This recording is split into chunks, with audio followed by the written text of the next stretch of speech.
Baik, di sini saya akan menjelaskan mengenai program sederhana Python yang telah saya buat, yang dalam penelitian ini saya gunakan untuk simulasi metode forward chaining untuk diterapkan dalam sistem pakar.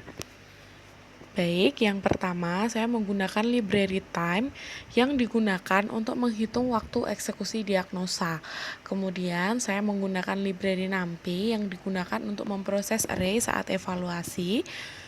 Kemudian yang ketiga, saya menggunakan library Seaborn yang digunakan untuk menampilkan confusion metric dengan visualisasi.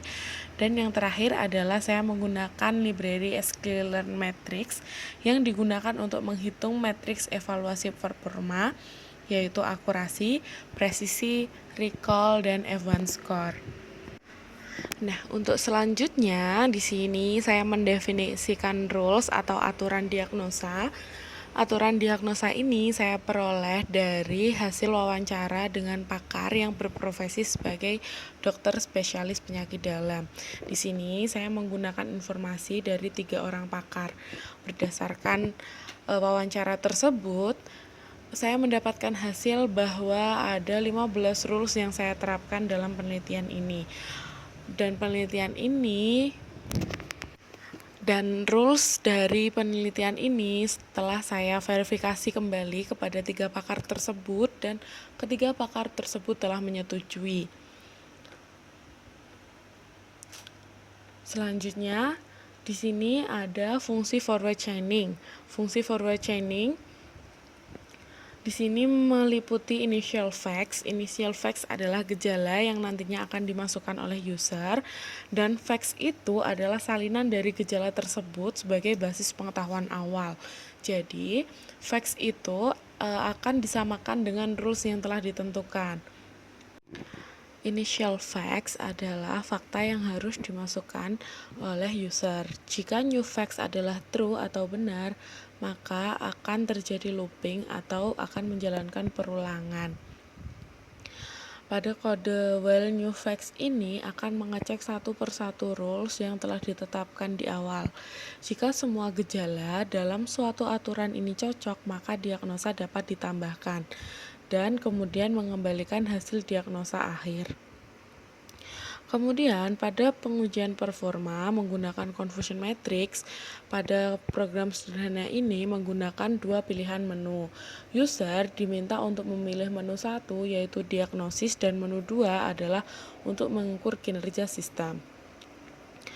Dengan diagnosa langsung, if mode 1, jika user memilih 1, maka user dapat memasukkan gejala seperti G001, G002, dan G003.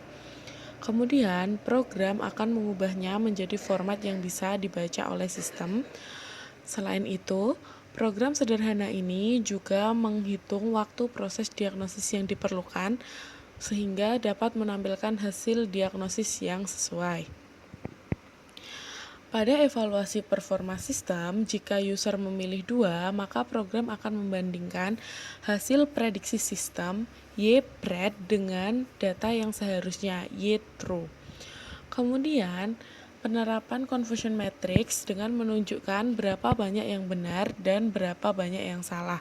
Misalnya, prediksi oleh sistem adalah mah sedang, namun kenyataannya atau menurut prediksi dokter adalah mah sedang, maka pernyataan tersebut adalah benar. Kemudian, jika prediksi oleh sistem adalah mah sedang, namun pernyataan atau diagnosis dari dokter adalah mah ringan, maka pernyataan tersebut adalah salah, sehingga dapat menampilkan matriks dalam bentuk grafik atau gambar menggunakan library Seaborn. Untuk evaluasi sistem secara biner, mah atau tidak mah, di sini menggunakan 2 kategori, di mana 1 adalah mah dan 0 adalah bukan penyakit mah. Dengan menghitung jumlah TP atau true positif adalah sistem adalah mah dan prediksi dokter adalah mah.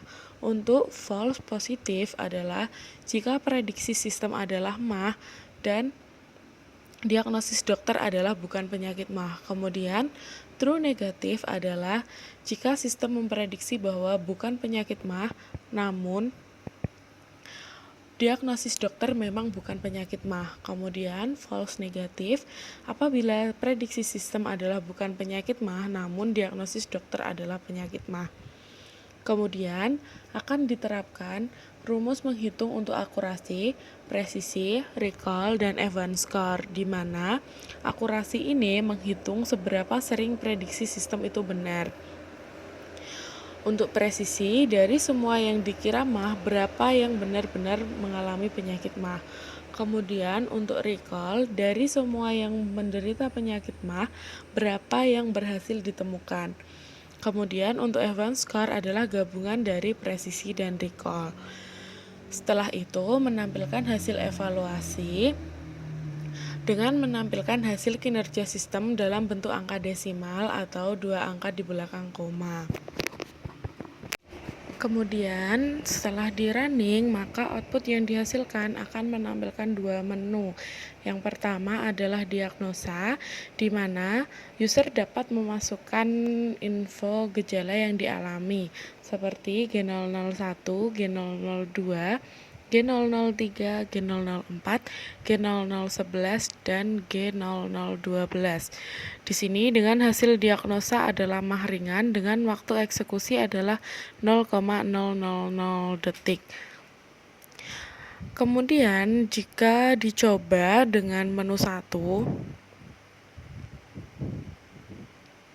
namun dengan gejala yang dimasukkan tidak sesuai dengan rules, maka diagnosa adalah bukan penyakit MAH karena G001 saja tidak termasuk dalam 15 rules yang telah ditentukan. Nah, untuk selanjutnya adalah pada pilihan menu kedua, yaitu evaluasi performa.